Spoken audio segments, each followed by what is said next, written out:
राधे राधे, जय श्री कृष्ण। कभी किसी की भी निंदा नहीं करनी चाहिए। निंदा का फल कड़वा होता है।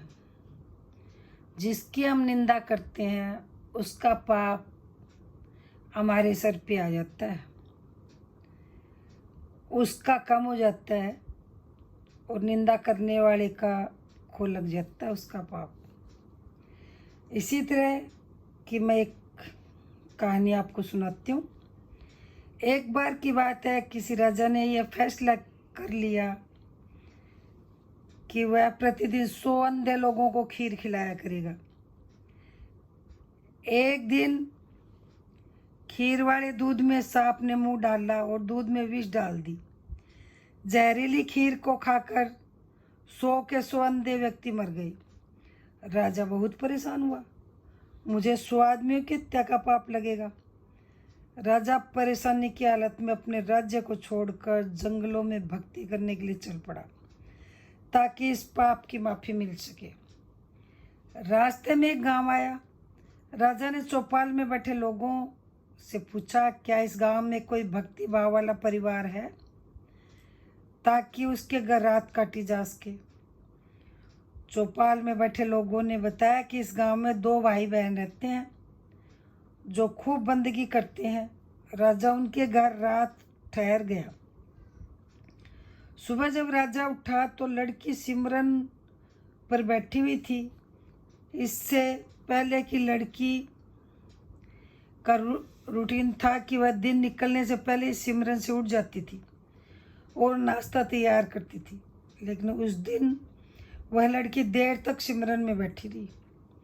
जब लड़की सिमरन से उठी तो उसके भाई ने कहा, बहन तू इतना लेट उठी है, अपने घर मुसाफिर आया हुआ है, इसने नाश्ता करके दूर जाना है। तुझे सिमरन से जल्दी उठना चाहिए था। तो लड़की ने जवाब दिया, भैया ऊपर एक ऐसा मामला उलझा हुआ था। धर्मराज को किसी उलझन भरी स्थिति पर कोई फैसला लेना था और मैं वो फैसला सुनने के लिए रुक गई थी, इसलिए देर तक बैठी रही सिमरन पर। वो सच्ची भगत थी। जो वो सिमरन करती थी तो वो भगवान के पास भी चली जाती थी। तो उसके भाई ने पूछा कि ऐसी क्या बात थी। तो लड़की ने बताया कि फला राज्य का धर्मराज को किसी उलझन भरी स्थिति पर कोई फैसला लेना था और मैं वो फैसला सुनने के लिए रुक गई थी, इसलिए देर तक बैठी रही सिमरन पर। उसके भाई ने पूछा, ऐसी क्या बात थी। जो लड़की ने बताया कि फला राज्य का राजा अंधे व्यक्तियों को खीर खिलाया करता था, लेकिन सांप के दूध में विष डालने से 100 अंधे व्यक्ति मर गए। अब धर्मराज को समझ नहीं आ रही कि अंधे व्यक्ति की मौत का पाप राजा को लगे, सांप को लगे या दूध नंगा छोड़ने वाले रसोई को लगे। राजा भी सुन रहा था। राजा को अपने से संबंधित बात सुनकर दिलचस्पी हो गई। उसने लड़की से पूछा कि फिर क्या फैसला हुआ। लड़की ने बताया, अभी तक तो कोई फैसला नहीं हुआ। राजा ने पूछा कि क्या मैं आपके घर एक रात के लिए और रुक सकता हूँ। दोनों बहन भाइयों ने खुशी से उसको हाँ कर दी।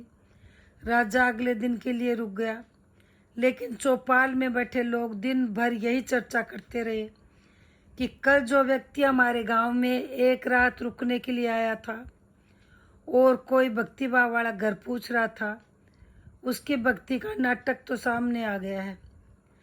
रात काटने के बाद वो इसलिए नहीं गया क्योंकि जवान लड़की को देखकर उस व्यक्ति की नीयत खोटी हो गई, इसलिए वह सुंदर जवान लड़की के घर पक्के तौर पर ठहरेगा या फिर लड़की को लेकर भागेगा। जैसा जिसका दिमाग होता है वो उसी तरह सोचता है और वैसी बातें करता है। इसीलिए वह उस सुंदर जवान लड़की के घर पक्के तौर पर ठहरेगा, फिर लड़की को लेकर भागेगा। दिन भर चौपाल में उस राजा की निंदा होती रही। अगली सुबह लड़की फिर सिमरन पर बैठी और रूटीन के अनुसार सिमरन से उठ गई। राजा ने पूछा, बेटी, अंधे व्यक्तियों की हत्या का पाप किसको लगा?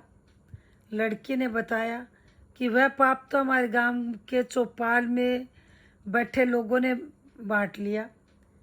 निंदा करना कितना घाटे का सौदा है।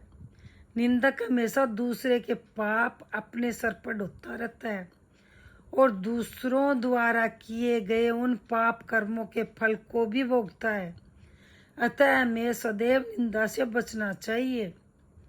लेकिन लोगों को आदत होती है, थोड़ा सा कुछ मिलता है उसके 4 गुना करके बोलते हैं, तो निंदा से तो बचना ही चाहिए।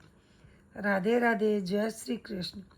यदि ये वीडियो आपको मेरा अच्छा लगा हो तो सब्सक्राइब नहीं किया हो तो सब्सक्राइब करें, लाइक करें, शेयर करें और बेल आइकन प्रेस करें, जिससे मेरा अगला वीडियो आपके पास जल्दी से जल्दी पहुंचे।